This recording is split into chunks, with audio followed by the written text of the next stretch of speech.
أعوذ بالله من الشيطان الرجيم. بسم الله الرحمن الرحيم. يا أيها النبي إذا طلقتم النساء فطلقوهن لعدتهن وأحصوا العدة واتقوا الله ربكم لا تخرجوهن من بيوتهن ولا يخرجن إلا أن يأتين بفاحشة مبينة وتلك حدود الله ومن يتعد حدود الله فقد ظلم نفسه لا تدري لعل الله يحدث بعد ذلك أمرا فإذا بلغن أجلهن فأمسكوهن بمعروف أو فارقوهن بمعروف وأشهدوا ذوي عدل منكم وأقيموا الشهادة لله ذلكم يوعظ به من كان يؤمن بالله واليوم الآخر ومن يتق الله يجعل له مخرجا ويرزقه من حيث لا يحتسب ومن يتوكل على الله فهو حسبه إن الله بالغ أمره قد جعل الله لكل شيء قدرا واللائي يئسن من المحيض من نسائكم إن ارتبتم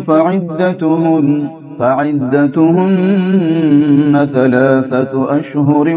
واللائي لم يحضن وأولاة الأحمال أجلهن أن يضعن حملهن ومن يتق الله يجعل له من أمره يسرا ذلك أمر الله أنزله إليكم ومن يتق الله يكفر عنه سيئاته ويعظم له أجرا أسكنوهن من حيث سكنتم من وجدكم ولا تضاروهن لتضيقوا عليهن وإن كن أولات حمل فأنفقوا عليهن حتى يضعن حملهن فإن أرضعن لكم فآتوهن أجورهن وأتمروا بينكم بمعروف وإن تعاسرتم فسترضع له أخرى لينفق ذو سعة من سعته ومن قدر عليه رزقه فلينفق مما آتاه الله لا يكلف الله نفسا إلا ما آتاها سيجعل الله بعد عسر يسرا وكأين من قرية عتت عن أمر ربها ورسله فحاسبناها حسابا شديدا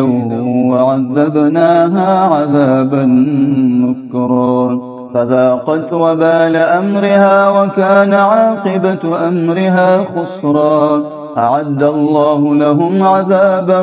شديدا فاتقوا الله يا أولي الألباب الذين آمنوا قد أنزل الله إليكم ذكرا رسولا يتلو عليكم آيات الله مبينات ليخرج الذين آمنوا وعملوا الصالحات من الظلمات إلى النور ومن يؤمن بالله ويعمل صالحا يدخله جنات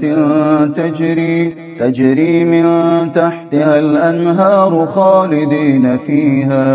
أبدا قد أحسن الله له رزقا الله الذي خلق 7 سماوات ومن الأرض مثلهن يتنزل الأمر بينهن لتعلموا أن الله على كل شيء قدير وأن الله قد أحاط بكل شيء علما.